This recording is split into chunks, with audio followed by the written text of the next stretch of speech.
Yeah, so most of my videos are actually just on the iPhone, like the newest iPhone. And but actually, most of all my green screen videos are just on an iPhone. Although I do have like a massive green screen, like it's my entire kitchen. It is my entire. It's like 10 feet by like 20 feet. It's just so huge.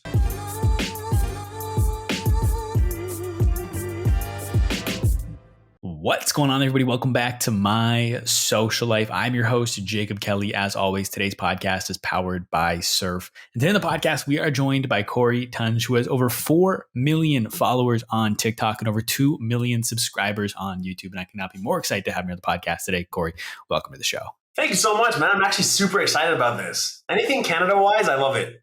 Dude, 100%. I'm so glad to have a fellow Canadian on the podcast. You know, it used to be only Canadians. And then once I started doing them remotely, it was just like anyone from everywhere. So I love having fellow Canadians on the podcast. You're up in Montreal, right? Yes, but I'm actually moving to Toronto in like a month and a half. Dude, no way. Let me know. I literally just moved to Toronto like 3 weeks ago. Oh, that's so sick. Yeah. No, me and my partner were buying a place. That's awesome. Congrats. That's amazing. Yeah, we're super excited. I'm actually super excited because there's nothing much.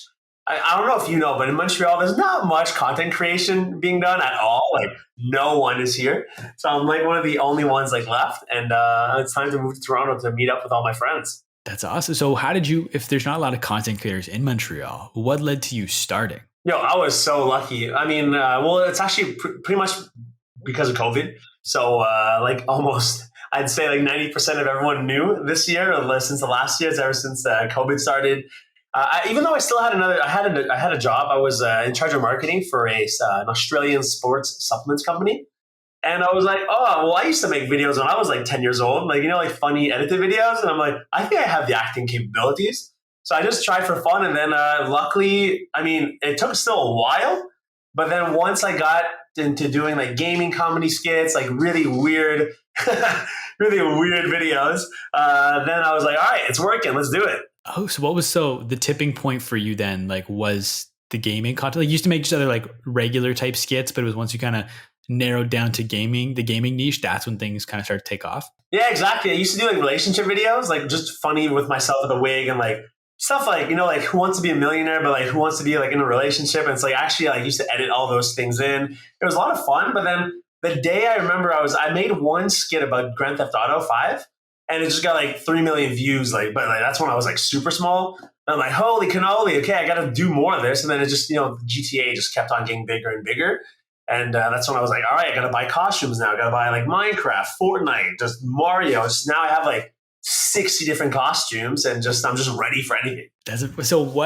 Why did you know to expand it to those other games? Because, I see a lot of creators will pop off for one thing and they're not sure how to kind of expand outside of that. Like for you, gaming, like game to game is somewhat close, but still like if a streamer, for example, jumps from one game to another, that can like alienate their whole audience. So how did you know which games to jump to that were still going to relate to the people watching your videos and you not try to jump too far where they stop watching? Yeah, of course. So the first few games I always did were like the big four. They were like GTA, Minecraft, Among Us, and Fortnite.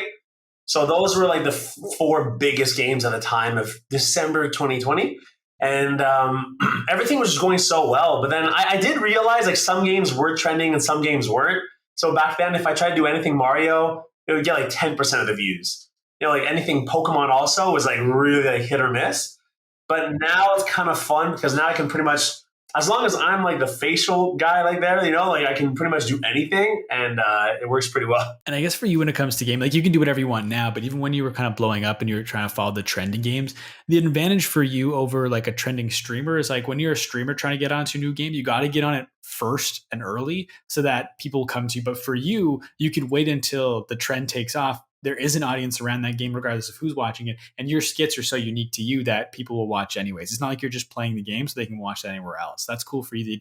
You can kind of wait for the trends to happen and then jump on them instead of having to like lead that trend. Yeah, no, exactly. And that's actually the best part because if you've seen like any of my trend videos, it's kind of fun because as soon as I know, like what I try to do every single week is I try to just see which trends are working, like what the big players are doing. So like Call Me Chris, Brody, all the big boys in TikTok.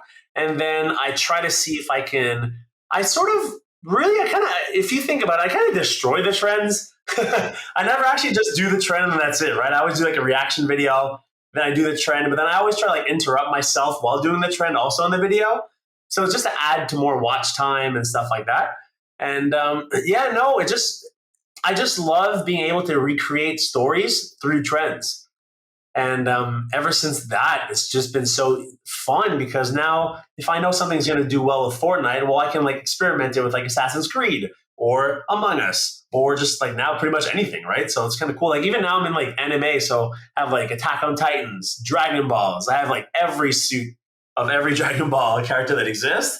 So it's just fun being able to like go out and reach new audiences. And so was that first video, that GTA, when that popped off for like 3 million likes, was that one like where you were recreating a trend, or was that something else? No, so I actually never used to do trends.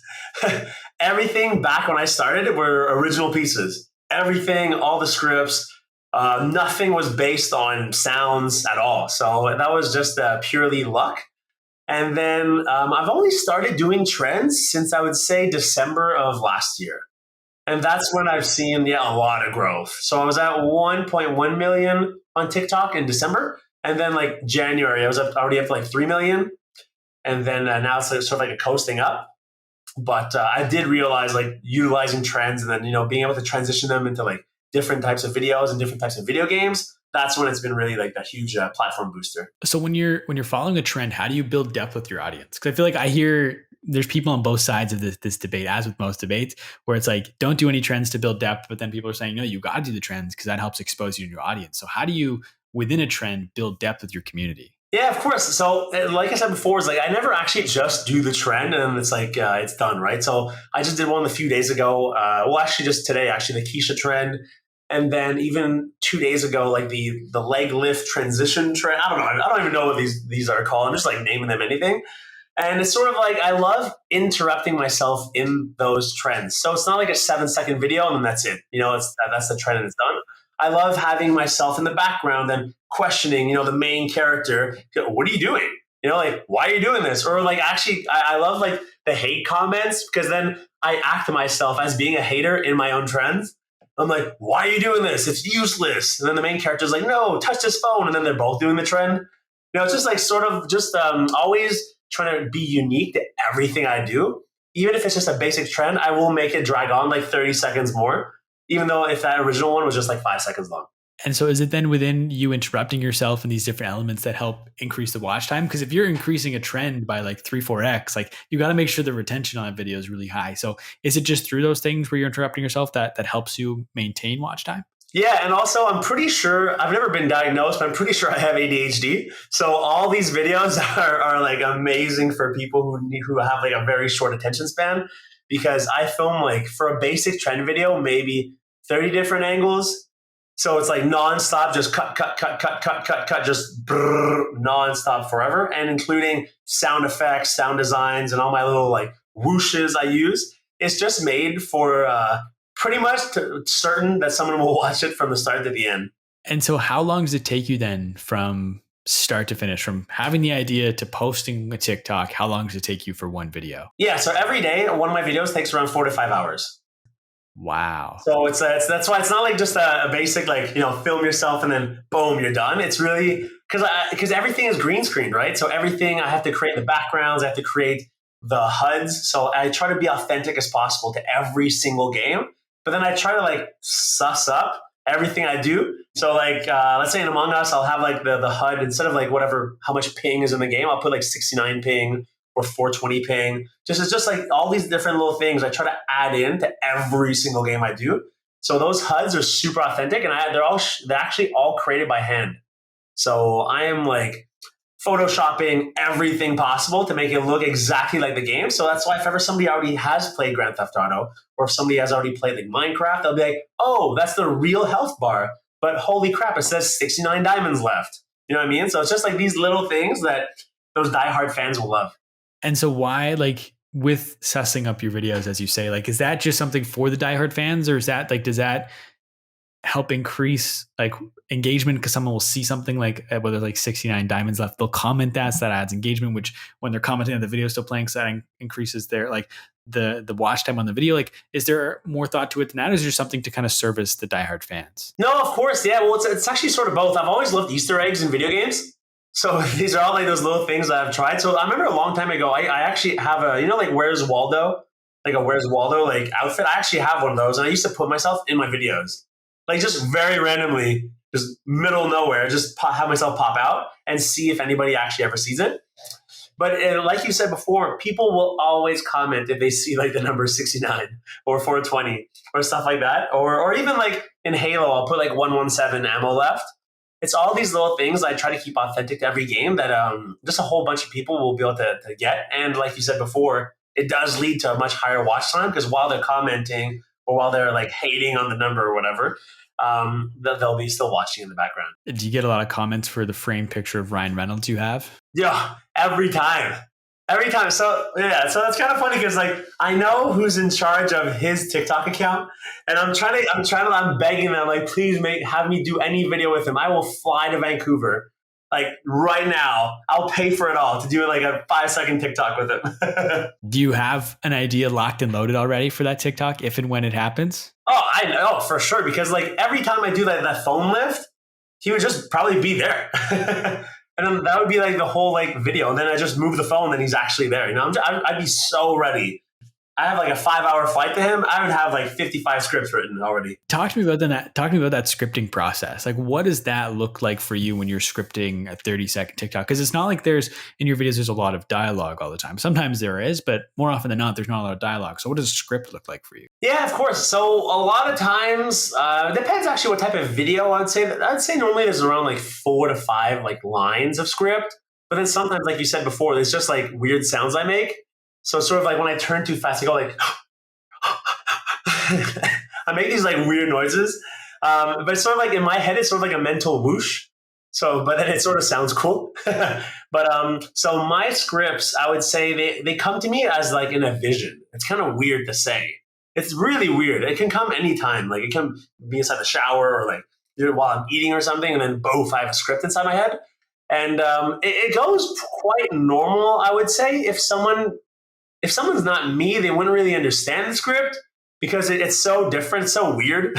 It's like cut to Corey face. And then it's like, I put a lot of emojis also in my scripts. So I know exactly what face I have to do for that scene. So that actually helps a lot. Like putting like, instead of putting like surprised face, I'll just put that emoji and I'm like, I know what to do to specifically for that line. Okay, so on top of just like the faces you need to make, you're putting in like the camera actions as well. You're putting in like what's happening in the background and everything too. Yep, and also all the sounds. So all the sounds that I want playing at the same time. So it's say like cut to close up Corey face, and then it shows like emoji, like surprise emoji, and then it also shows like the background, and then I go through just so much details. I can send over one of my scripts after, and it's like I don't know, like 500 words per script. Wow. Do you have one like close, like not to read the full thing, but even just like the first couple lines of a script? Like, do you have one close by? That'd be cool. Yeah. So like right now, like I'm actually, it's kind of funny. My next few videos, I think I'm going to start creating is the gaming multiverse. So I want to try to bring different characters and then have them land into different games. So my next video, I think I want to do like Mortal Kombat and Minecraft. And then like Scorpion torches like the pig and sheep. There's like random stuff like that. But let's take a look. So yeah, I have a whole bunch right now. Wait, my Minecraft active strange. No, hose spin the phone. Okay, so I did the Keisha spin the phone trend today. So it was like have phone recording me with phone. And it's like it doesn't make any sense, but I'm talking about like have my phone recording me and I have my other phone in my hand. Then I say like looking left and right. So that's always like when I go like, I look left and right. So if someone's like watching me, it says GTA Logic at the top. So that's the title. Cop comes up, looks left and right, and brings up phone. Guy walks into frame from far away. Then it shows like weird face. The cop is there getting ready. Cut to in front of the guy. That's another trend, and looks up. Then trend starts, and the cop is so serious. Guy hits his face like. It's just like random stuff. It doesn't make any sense. But for some reason, while I'm doing it, I'm like, yeah, check. It's all done. Check. Set functions one as a script, but also like a guide for you when you sit down to edit everything as well. Exactly. So while I have Final Cut Pro on one side, I'll have like the script right there. So it's really easy after to grab everything. And the way I film it is I film all the parts for one character. and then I film all the parts for the other or second, third, fourth, fifth, 10th character. And then after, it's easy to just just grab all the clips, merge them all together in the right order, and then it's time to get the editing going. Okay. So that even like, even at that point though, because you still have to probably go through and like cut every single time. It's like a different frame, right? So you have to like cut one angle for this guy, then go to the next guy, cut his first frame, kind of go back and forth between them. And then the editing starts. And so to do green screen, does that have to be done in After Effects or can you do that in I use Final Cut Pro X for all pretty much like 95% of everything. Because I don't need hardcore effects, but for commercials I do. So that's when I do use After Effects. So like I did something for like Amazon Prime, and then I had to do it because like they wanted like this much quality, like production quality. So I was like, all right, I need to go hardcore. And speaking of production quality, like your videos are very clean, like even just like the picture quality. Are you recording? Did I hear you say you record everything on your phone? Yeah, so most of my videos are actually just on the iPhone, like the newest iPhone. And but actually most of all my green screen videos are just on an iPhone. Although I do have like a massive green screen, like it's my entire kitchen. It is my entire. It's like 10 feet by like 20 feet. It's just so huge. And then I also have 4 super high powered light bulbs, like just blazing on me. So that's where you get most of the quality, is actually not really from the camera, but just making sure you have so much light on you. And why do you film with your phone? Why don't you film? Because I know, because in some of your videos, like you have the cameraman series is one of your series. So I know you've got a DSLR camera there. It's like, why don't you use that one? It's actually harder. So it's actually more tedious. It takes more time. So I'm like, so because I do a video every single day forever, like I haven't taken a break. Even like I was just on vacation, right? I still did a video every single day. And the iPhone makes it so easy to like airdrop, you know? And so what I do is once I finish up all my lines, I go in and I look which one I actually really do love. So I'll film like a part like 5 times with like different facial expressions, different speed, everything. And then I'll see after like which one I actually do enjoy the most. And then it's so easy on an iPhone to like just, grab, cut, boom, save video, it's done. Like there's nothing else. If I do use my Sony A7S, it's like, oh man, I have to like import everything, and then I have to get the dongle first, because like that camera only uses the new type of memory cards. Then it's like an extra stab. Then it's like 100 gigs for one little video. When an iPhone, it just makes it so easy. Do you know who JT Barnett is? Have you seen his videos on TikTok? No, but for sure I think I've seen him, but I just can't. I'm horrible with names. No, all good. He's just a buddy of mine. He's got a couple 100,000 followers, and he's put out some stuff recently about like he's big into iPhone only videography. And so I was recently at VidCon, I saw him there, and he hired someone to follow him around, like kind of like a D-Rock for Gary Vee. And he had him follow vertical iPhone video the whole thing, because then he's pushing like iPhone videography is like the thing now, and he wants to pioneer that. So I think everything you just said, like I'm going to send that to him, because you're going to be like preaching to the choir. Like he's going to love that, because he's all about that. It's just how so easy. And then it also focuses so well on the character, or like the main focal point. When like, as you know, some like even like the best DSLRs out there, sometimes it's not going to get you, and then you're out of focus. But then I don't know, right? Like I'm like 10 feet away on the green screen. So I've tried it. That's why I originally bought it. But then I was like, oh man, I hate this thing. So I'll just like, I don't know. I'm just using it for vlogs now. I'm pretty much like vlogging for my partner more. And then it's easier. If I'm like, behind the camera, I can see what's going on. No, absolutely. It makes sense. And do you also think too, there's a level of relatability with an iPhone? Like I've seen creators talk, like, I don't know if you know Isaiah Photo, like he also records with his phone, and he always preaches that like it's just more relatable if you use your phone. Like someone else can attain that image, versus if you use a DSLR, it's not attainable to everyone else. No, exactly. No, 100%. Because you can easily tell the difference in quality. But also in my videos, I'm just in green screen, right? So it never really showed that much of a big difference. Then like TikTok only just allowed the HD feature. But unless then on like YouTube, then you will so see it. Like you'll see it so fast, because you can put it on the TV and massive. But no, it's just so easy, man. It's just so good. Once I'm done, I grab all my clips, like bam, poof, airdrop on my folder into a Final Cut Pro. Because in the end, like I don't want to like do this like 20 hours of my day every day. So I try to be like as efficient as possible. If it's more efficient, I'm going to go with that option. And 4 to 5 hours, is that the norm? Like you said, that's how long it usually takes. But are there days where videos take in 6, 7, 8 hours? Yeah. Ads, commercials, they're always longer. So it's always because they want more of a speech. Well, there's always revisions also. So it's always like more back and forth. But then sometimes I'm so lucky. Like I made a video like 2 days ago. It took 10 minutes. Just like no green screen. That's what I've realized lately being on vacation is I can still make videos without green screens and it still does like relatively good. You know what I mean? So that's like my next transition, I think. Is that a scary step for you though? Like to not have the green screen? Like you said, yes, it still performs relatively well, but like even so, like people might know you for the green screen. So is that still a scary step for you to take? Oh yeah, holy crap, it is. Because like I remember some of the comments when I first started were like, "Holy crap, he's not inside a video game," or like, "Oh my god, there's no green screen. Like, what's going on?"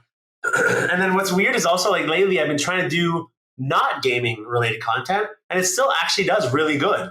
So like I did one in France in front of like the Eiffel Tower. It's like nothing gaming related, but it's just like me and Desi, and it just still got like 1 million views. I'm like, okay, as long as my facial expressions are there and it's like ADHD filled, like every little cut, every little like same sound effects, it should relatively do the same.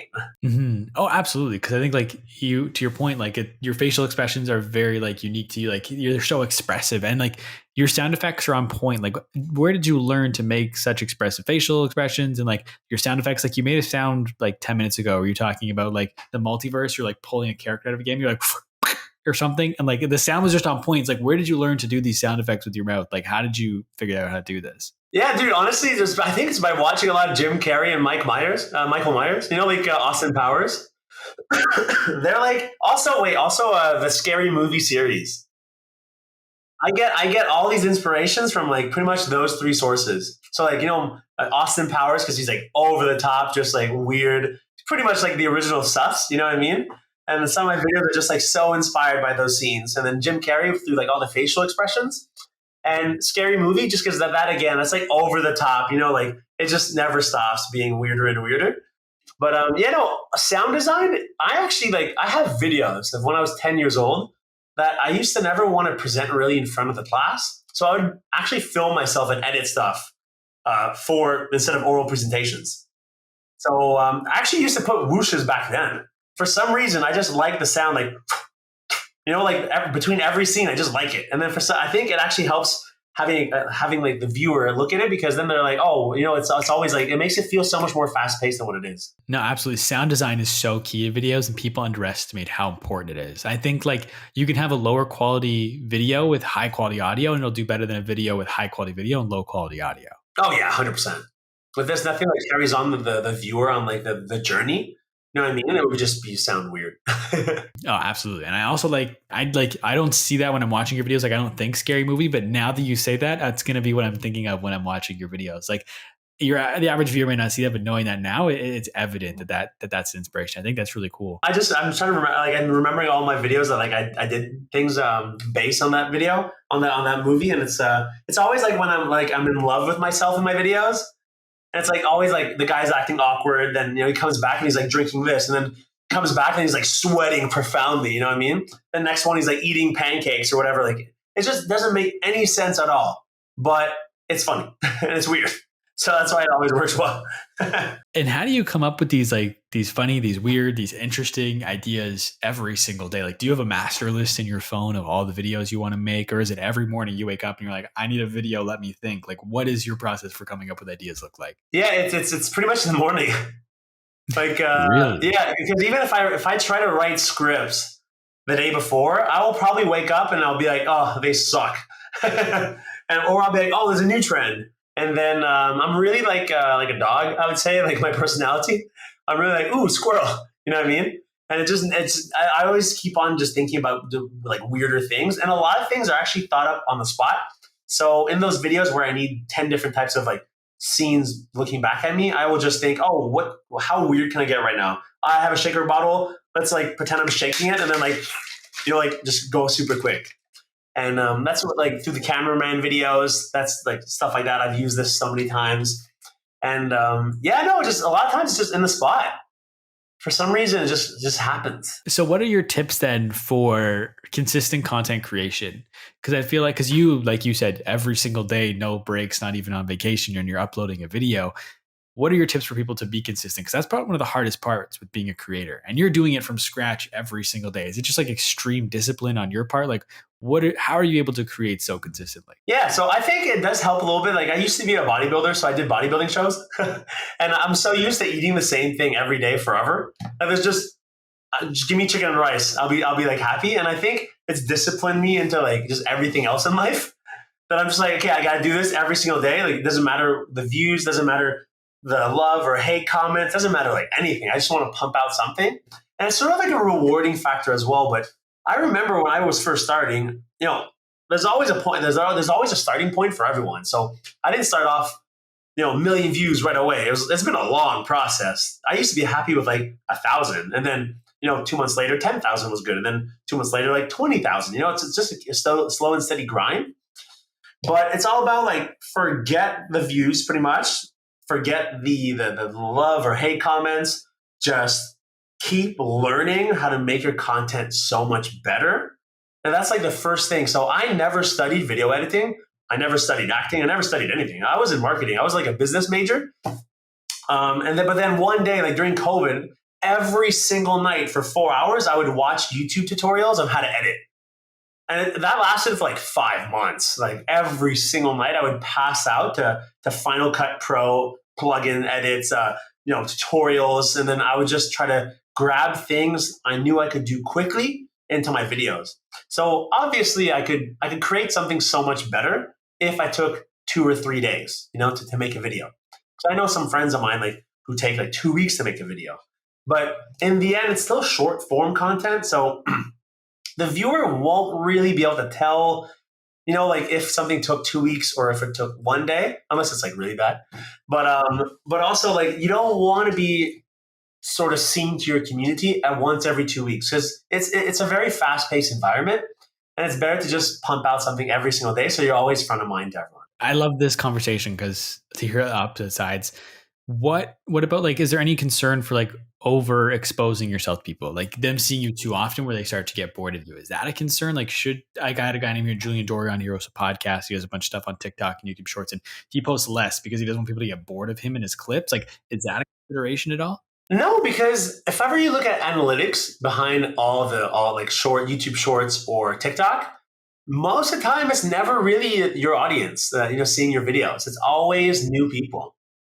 So it's quite rare that like I'd say like, I don't know, like maybe 20% are rewatching your video or seeing it or being pushed to it through the For You page. So that's why you're always being shown to like a brand new audience. So I really don't mind that at all. And the best thing that I've realized is through like my trend videos. Like I've done sometimes like Res, like there's a trend for Res. It's like the song. I did it maybe like 15 times in 15 different video games and almost pretty much the exact same script, just different like outcomes or stuff like that. And you still grow a lot. You know what I mean? Same with like Big and Chunky, Around the World. Oh my God. Hey baby, drop it down. That one, dude, I did it like 20 times. Like every costume I had, I did it in that video game. And I actually love it when you hit like a good trend, because it's, for me, that's like my type of vacation, because I'm like, cool, I know what I'm doing tomorrow. Fortnite, Around the World, boom, I'm done. Like to me, it's like a mental like day off. That's why I love it when like there's a really good trend. I'm like, yes, I have a week vacation. So what makes a trend good enough that you can reuse it and remix it 20 different times? Yeah. So so how I always do is I always do like reaction videos. And then if that does over, I'd say if it gets like between 5 and 10 million views, then I know like it's got potential. I'm like, all right, cool, we're good. But then also that's the funniest thing is that I can also tell now, like, again, like before the 4 biggest games, right? Like Minecraft, Fortnite, Among Us, and GTA, those will always still get the same amount of views, like 5 to 10 million. But then once I go into like Halo, all the like sort of like even though Halo's a huge game, on the socials, it's not as much. So like even like Mario, Pokemon, all that stuff, they will go like to maybe just the 1 million view, but it's still a million views. Still really darn good. Like I don't mind. I'm curious, like how much of your kind of like your happiness is dictated by the views? Because you're talking about earlier how like 1,000 views used to be great, and then 2,000, and 10,000, 20,000, and now you're like a million's. Yeah, a million's not bad. And it's like how much of like your day to day like happiness? Like if a video does 450,000, are you having like a down day because it didn't do very well? Okay, so that's a huge difference between probably think me with like everyone else I've like met is once I post a video, I don't look at it for 24 hours. Like I'm gone. I'm done. Like the second I am done that video for the day, it's a vacation. Like I'm trying to work on something else. When like everyone I have met are like, always looking back at their views or like their comments and stuff like that. But I'm all the way until the next morning, I just never look at it. What I also do, bro, watch this. So I go on Safari. I don't even go inside the app. I hide it. I hide the video, and I just look to make sure it's not banned. Because back then, like I used to get like banned videos, like because I have like tiny little like miniature guns, and it would get banned for like illegal goods. So that still stresses me out. That's the only thing that still stresses me out. But legit, like I will like refresh. I'm like, oh, it's not banned. Cool. I didn't look at the views. I don't care about it anymore. I'll do that like once at night. I'm like, okay, cool, we're good. And is that like, did you do that because you wanted to not become someone who has to check their views every time? Or is that just like, you talk about kind of having ADHD and stuff, like just, I need to focus on something else. Like, why do you do that practice of not checking for 24 hours? Yeah, it's more about mental health aspects. Yeah, I just don't want to be down because I know for a fact by the next morning, I'm already ready with my new idea. So then I'll look at the video, I take it the way it is. Then I'm like, well, it's all good because I have another script right now ready to go. But if, you're so, attached to the views, it's going to screw up your entire day. You know what I mean? Then you won't be able to think as clearly. You won't be able to think as happily because all my videos, right, none of my videos are sad or depressing and stuff like that. So they need to have like happy thoughts always. So that's why like I'm just ready the next day. It's a clean slate and like you've slept over, you know what I mean? Like you've had like your rest, you're good. Because me, after like 5 hours of making a new video, oh man, dude, if it would do like bad, I'd be like, oh, I hate my life. Like, why did I waste it? Like there was a glitch right now on TikTok that like I know like some views are just not getting. It's weird. It's happening right like it's legit right now. And that's why I'm just like creating content. But right now, I'm more pushing to YouTube Shorts while it is happening on that platform. So that's why it's fun to diversify across everything. The only one I haven't been able to get is Instagram, but I don't know. Well, let's talk about YouTube Shorts for a minute because you recently passed 2 million subs on YouTube, and that's like 99% of your content's the shorts, right? Not long form content. Yeah, that's about to change. Interesting. So you got some long form stuff planned. Yeah. So now what I'm going to start doing, actually this week, I did my first script for a 2-minute long skit. So that's going to be like 2 minutes of ADHD. Wow. And so why the decision to do a 2-minute skit? Like why was that the long form jump for you?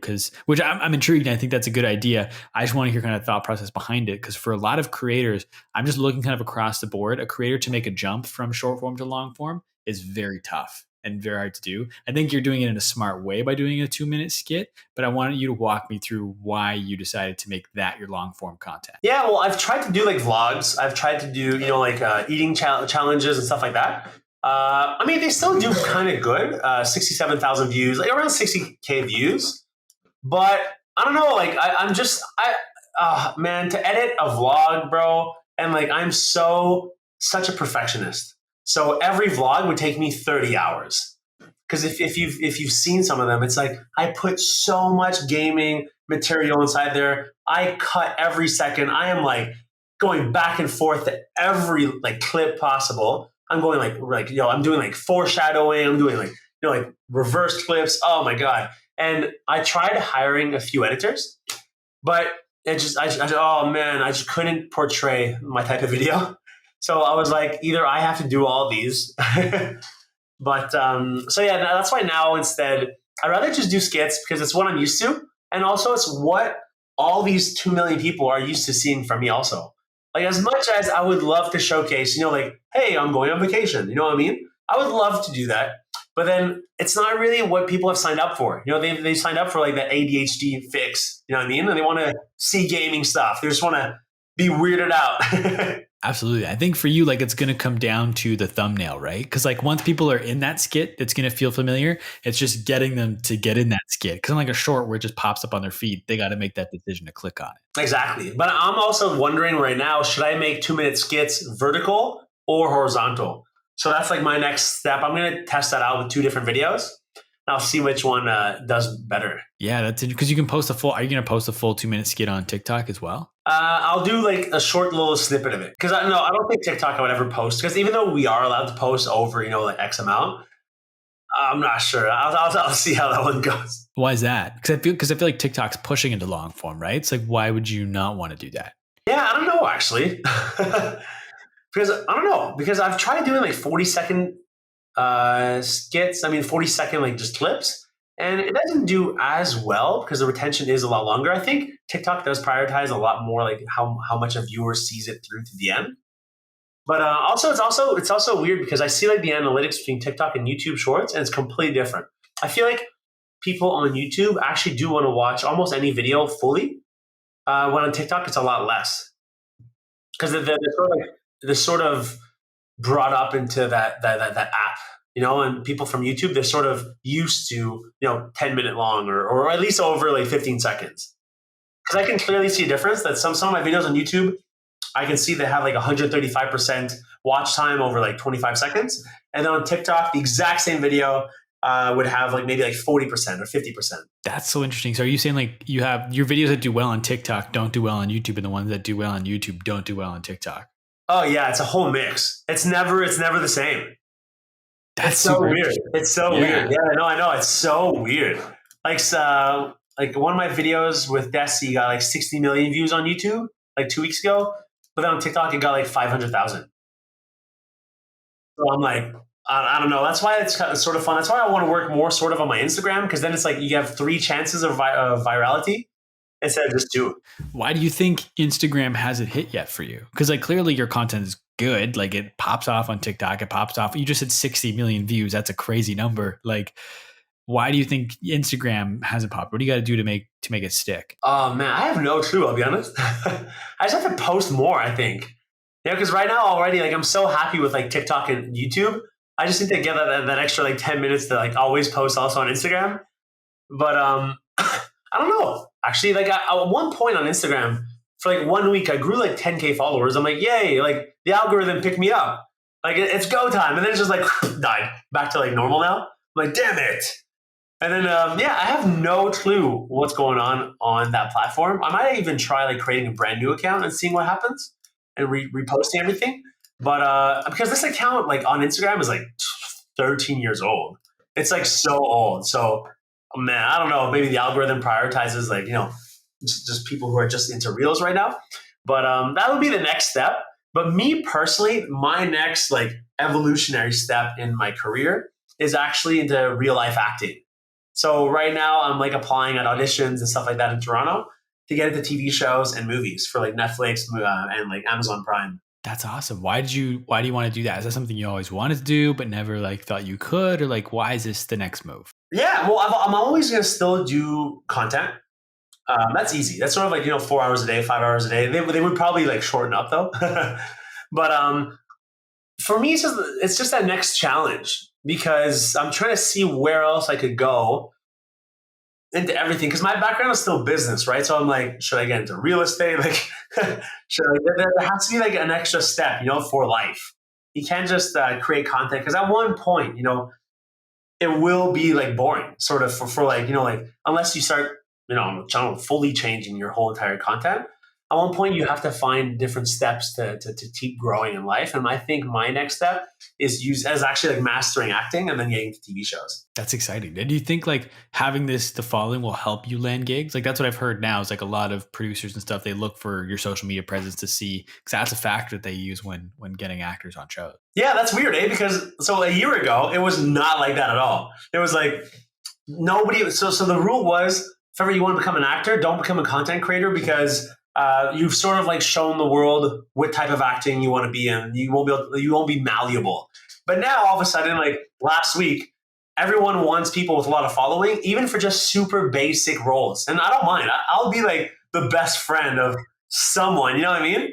And then it's just because that now they know like we can, do those like funny videos, like you record yourself and you record like, hey, that's me. It's like boom, 10 million views. They'll know that you do show that TV show or that movie to a much larger audience. And is it like, so from going from content creation to acting now, is it like a whole new skill set for you? Is there any skills that cross over that are going to help you with your acting? Yeah, so I think memorization of the scripts will be good, but you do have to tone it down a lot in acting. So just everything, from facial expressions to like the way you move your mouth and everything. Because even on like TikTok, I tend to do a sort of like Bella Porch, like I sort of like mouth it to the left, and because it looks good on like quick video, but then in real life it would be so weird. Like imagine me talking like just like always to the left. It just looks weird in a real like TV show. But other than that, also like I'm so used to being in a green screen, so I'm used to being in a fake world always. So while I'm filming stuff here, while I'm acting, I'm always sort of, it's kind of weird. Like when I'm actually like being recorded, for one of my skits, I'm actually envisioning how that camera's seeing me the entire time. So I'm not really like presently there. I'm more like presently like the eye point from the iPhone. So I'm used to that already. So it's like I'm sort of like used to being anywhere but nowhere at the same time. So it sounds like a lot of this with acting, it's going to be like a whole different mindset, a whole different shift, kind of starting from square one again. Is that tough for you? You know what I mean? Like you've spent the last, like you said, you started around COVID. So we're 2.5 years into your content creation journey. Is it tough for you to be like, okay, I've built this thing. Now I'm going to go right back to the beginning again. Like, is that scary? Is that hard for you to do? Nah, for me, it's fun. I love doing that. So not too long. Well, like actually like 7 years ago, I like moved up and just moved to Australia like permanently, just out of nowhere. And it was only supposed to be for 6 months, but it lasted like 5 years, like 4 years and a bit. But I love change and I love testing your limits. You know what I mean? So it keeps on. I just need that extra step to feel creatively happy. Because I could do videos every single day, but then at one point it's like there's only so many videos that you can do. You know what I mean? Or also right now, like it's sort of weird in the world, like in the world of gaming, there's not many big games coming out anymore. You know what I mean? Like there's no more Minecraft, there's no more GTAs, there's no more like Fortnites. It's like even Halo, right? When it came out, it was so good. And then it sort of just really died off like almost like 2 months in.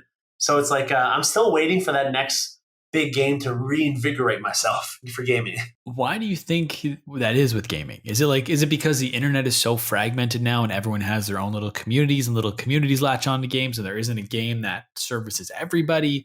Is it because the games just aren't as good as they used to be? Like, why are we having this problem? Yeah, well, I think we've seen with a lot of games being like taken down. So like Cyberpunk 2077, I think a lot of gaming developers are sort of being rushed to create games. And that's causing just, so many problems, so many times.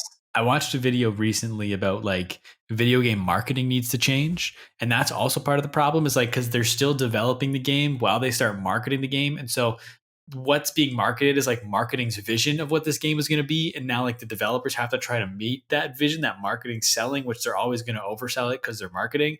And so like it creates false expectations when you finally get in the game. Plus you talked about we're rushed. And so it's a whole thing with like just the whole ecosystem with gaming itself, like and how those games are marketed and created as it's a whole mess and it creates false expectations. So there's nothing that hits. Like I'm very interested to see GTA 6. And I think what's interesting is they've under marketed it, right? Like they haven't been selling it like this crazy big, the next thing, because I think they're trying to keep the expectations low. So because they know people will buy it when it drops. And so they've kind of kept the expectations low, which is the opposite of what most games do. Yeah, no, like Cyberpunk made it sound like it was going to be the most life-changing thing ever. And yeah, oh my God, dude. Oh, I remember. I was like so ready also. I'm like, yeah, it's going to be so good.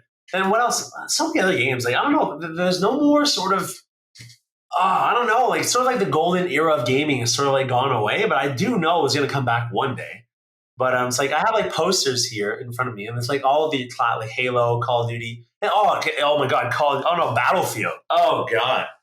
Oh no, man! Battlefield was supposed to be like so good, and then it just died instantly. I played it once, then just next day I was like, "Oh, this is so bad." And then everyone else, gave it such a bad review. Also, And it's sort of like you said before, it's like they market it to be like, like I remember when first Battlefield 1 came out. Oh man, that was so good. It was so epic. And then this one came out also. And then I remember the trailer, like you said, marketing, the trailer for the new Battlefield. Oh, they made it sound like it was going to be so good. The perfect music. Oh, and then it came out. It's like, boom, flops.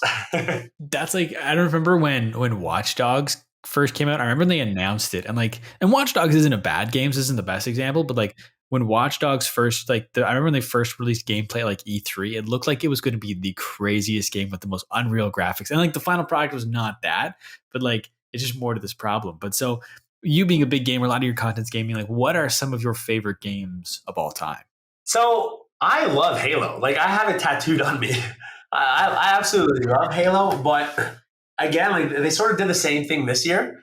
They sort of rushed it too fast because I remember they wanted to pump it out for the 20th anniversary of Xbox. So that's why they came out with it without like Forge, without co-op, with only like 6 maps or something. But then it's been what, 6 months now, like 7 months, actually more like 8, and there's only I think 2 new maps and just new game modes. There's nothing really new. And I'm like, damn, dude, holy crap! There could have been like so much more, being pumped out because nowadays everyone's so used to TikTok. Everyone's so used to, in and out, quick, fast paced fun.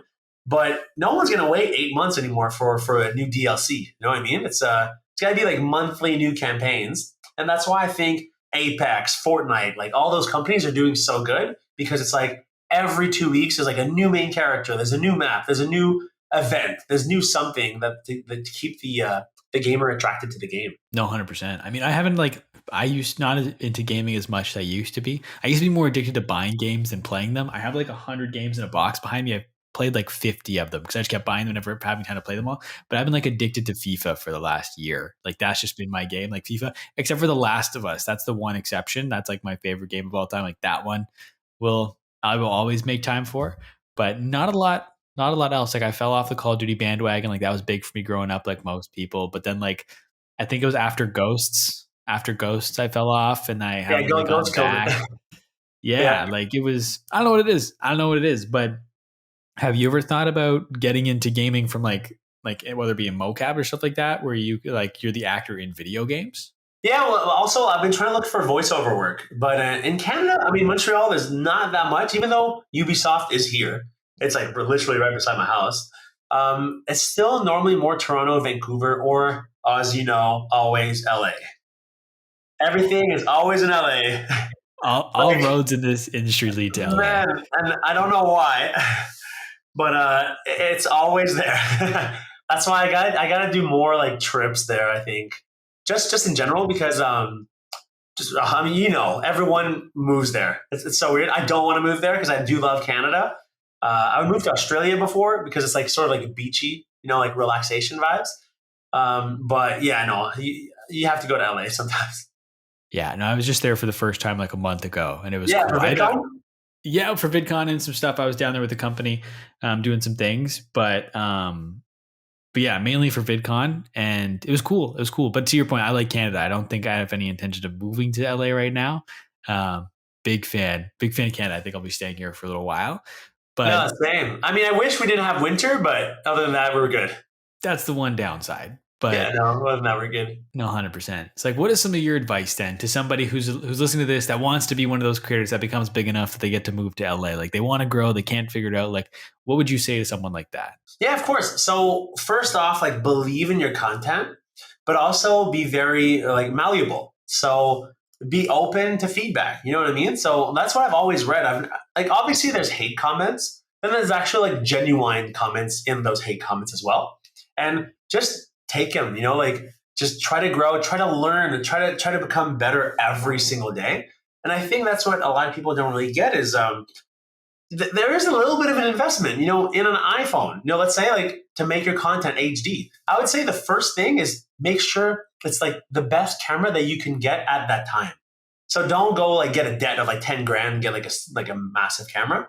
But if you can get the newest iPhone, get it because I've been doing it with just an iPhone. You know what I mean? And if you are interested in like, green screen and special effects, you will have to get like After Effects or like Final Cut Pro X. There's a little bit of an investment, but just believe in your content and never stop learning. And like that's something I'm still trying to do every single day. Is even though I've like sort of mastered green screen on the short scale form, there's so much more I know someone can teach me. Like look at Zach King. Like Zach King is like, oh, amazing. I almost applied to work with him like 2 months ago. He had like an open application. And I'm like, oh, should I do it? But then it would sort of like slow my own stuff down. But yeah, just look up to your mentors, like look up to people who you want to be, and then try to become your own like little self. Try to be a niche of that person. So I used to look at all of Zach King's videos, and I still do. And I try to use his like transitions, but in sort of like my videos, and try to really dumb it down because I don't have like I don't have a huge warehouse or a team. But so yeah, so never stop doing it. Be extremely consistent. So like you said before, you have to post every single day. Now, I would say don't believe those people who are like, you have to post 5 videos a day. You know, you've seen those videos, right? It's like post 5 times and blah, blah, blah. No, okay, make one good video a day and just don't really think about the numbers and just believe in yourself. Then everything should go good as long as you're learning every day. But first thing, make sure it's crystal clear video. Because, you know, like also the algorithm, I'm pretty sure, you know, goes for crystal clear over if it's something's like very pixelated. You know what I mean? I'm curious because when you're starting out and you're like, you got to learn every day, you got to find something to improve in your video. When you're starting out, that's easier to do because you're starting out, so you're obviously not as good. So I'm curious in your position today, like if I were to ask you, what's something that you would improve, you could improve in your video right now, what is something you would improve on? I would say my special effects, but I need to figure out how to make them fast. So that would be the only thing. So if ever like there's ever a program that could make special effects really quickly, that's why I use websites like Footage Crate. I love Footage Crate. Oh my god, it has like 4K, you know, PNG special effects. It's just so ready. But for me, it would be that, and also, oh, I can't wait to move. I'll be honest, because once I move, then it's not gonna be a kitchen anymore. Because I am not kidding. I am filming like there's my like sink, and then right after that is like a tripod aiming down the like mini hallway into my green screen. So my next step is actually getting a nicer studio, you know, like a bigger studio, so I can actually like run and jump and stuff in green screen. Because right now it's so based on sort of like camera angles. And like 2 months ago, I did a trend where I fully duct taped my entire ceiling all green because I had to do like an upside down shot, like the camera's on the floor, but then the top part has to be green screened out because I'm fake, right? So I'm like, holy crap. So it took like 3 hours to make my entire ceiling just purely green.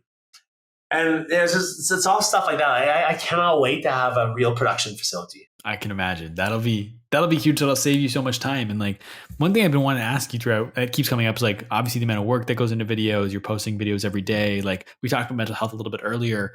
How do you like? What's your relationship with burnout? Because obviously creating every day, like you're going to need a break at some point.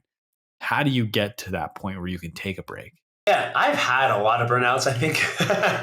Like so many. But then every day I'm always like, no, keep pushing. You know, like it's like a sort of like 300 Spartan, just keep grinding, keep going at it. But so what I've realized is my type of break is when I do a behind the scenes video, because that's really easy for me to just click all scenes, cancel effects, you know, re-export, and I'm like, cool, I'm done for the day. So that's when I feel like I'm 0% creative. Nothing's going on in my head. I'm like walking around for like 4 hours. I will probably just be like, cool, today I'm going to do it behind the scenes. I'm going to just forget about anything content and then just come back to it tomorrow. So it's really, and it's hard because as a content creator, pretty much you're living in your studio forever. You know what I mean? You're living in your area that you're filming in. So it's hard to just always turn off. And I would say it's, I've probably burnt out like 10 times, like so many times. And even on vacations, it's not really a vacation because we're still going places to film. You know what I mean? So what we do is a good little trick we do on vacation is we'll take one day just to film like 4 or 5 videos. And then we're like, cool, we're done for 4 days. And then we're going to try to take another day, 4 to 5 videos, and then we try to do that. But it's easier said than done when I'm here, because here I can't do 5 videos in a day. It's going to be like burnout instant because it's going to be like 30 hours of work. But also, like I would say, I don't know, like I still have pneumonia. That's why I'm still coughing a little bit. I'm almost done the antibiotics, but I had to take like 2 days off this week or one day completely because I was like dying.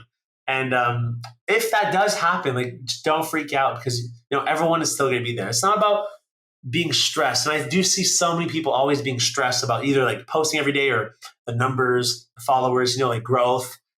But in the end, it's like we have to think about a long term process to it. So even me right now, I'm like, cool, it's going really well now. I can't wait to see what it's like in 10 years.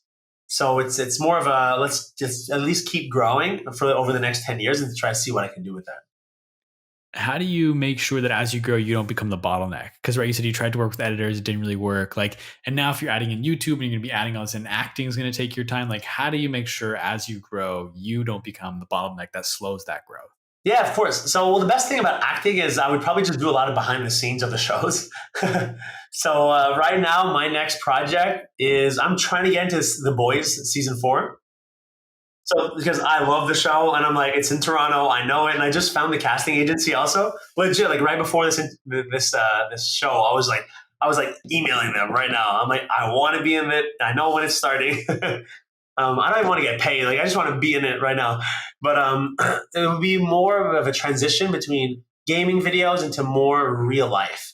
Because real life videos, bro, for me, it takes 90% less time because there's no effects, there's no background, there's no HUD, there's no anything really. You know what I mean? So that would be my transition. Would be instead of bottlenecking into always trying to bring my setup, the edit, and everything, it would just be more to film more real life stuff with the people around me. And you're on, and knowing that, and hearing you say that you're excited to see what it'll be like in 10 years, like, you're working with a long-term mindset. So be patient in those 10 years. Exactly. No, be patient because I see all those videos all the time on TikTok. Like I grew 100,000 followers in a month. I mean, it can happen to some people. You can grow like 10 million followers in a month if you hit like. I know like so many people who've like boom viral hit like some of my friends, and then it's like it can't really last forever. You got to really think long term. And I'm actually pretty happy that I've never had such a big viral hit because I'm sort of just growing slowly and steady with the same sort of community that appreciates my videos every day instead of just like, one massive video and then, like a whole bunch of followers who don't really know who you are. That's a whole other conversation we could have we'll have to save it for another day. I want to be respectful of your time.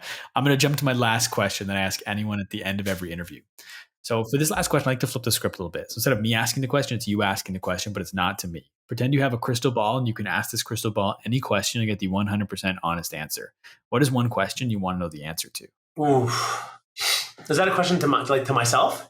Yeah, you ask the question. It could be about yourself. It could be about TikTok. It could be about the world. It could be about anything. Oh man, for me it would have to be about happiness because so it's weird, right? So in Australia, I was 0% on social media, like none, zero. I was just living by the beach. I was super super happy. Then here I'm still super happy, but then I'm doing so much work. You know what I mean? So I would love to see like my question. I don't know. It would have to be like in 10 years, are you still happy? You know what I mean?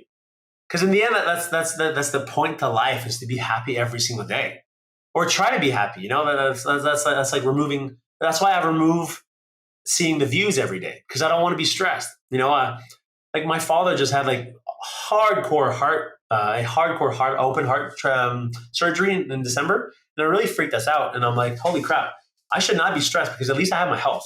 You know what I mean? So for me, it's pretty much like about happiness. Like, are you still gonna be happy in 10 years? Like, if what you're doing right now in 10 years, would you still be happy doing it? And that would be my question for myself, dude. That's a good question to ask. And I'm sorry to hear your dad to go through the heart surgery. I hope it went well. Yeah, thank God. But yeah, but I want to thank you so much, man, for taking time to come on the podcast. I want to give you the floor now. Where can the people find you? Plug anything and everything you got right now. Yeah, of course. So obviously TikTok and YouTube, those are like my go-tos. At Corey Tonge, COREYTONGE. I also have like Twitch and stuff, but right now with like all the vacations, I'm like all over the place. But so as long as you're up there, and if you want a more personal, if you want to be able to talk to me, Instagram, that I'm always answering all my DMs and all my messages there. And it's more of a personal. That's why I like actually right now about my Instagram. It's more personal. You can actually talk to me because on the other ones, there's so many messages. I just can't keep up. But yeah, bro, it was sick. I love this. Canada. Thank you, man. Yes, sir. I appreciate that. I'll make sure everything's linked in the show notes down below so people can find it. I want to thank you once again for taking time to come on the podcast. I want to thank everybody for listening, whether you've listened the entire way through or you only listen to bits and pieces. I really appreciate you for taking time to check this out. Do me a big favor, go and follow Corey. Like I said, everything will be linked in the show notes down below so you can find it. Like to follow me, you can find me everywhere on social media at the Jacob Kelly. Feel free to come and say hello. My DMs are always open. As always, today's podcast is powered by Surf. Thank you once again for listening. We'll talk soon.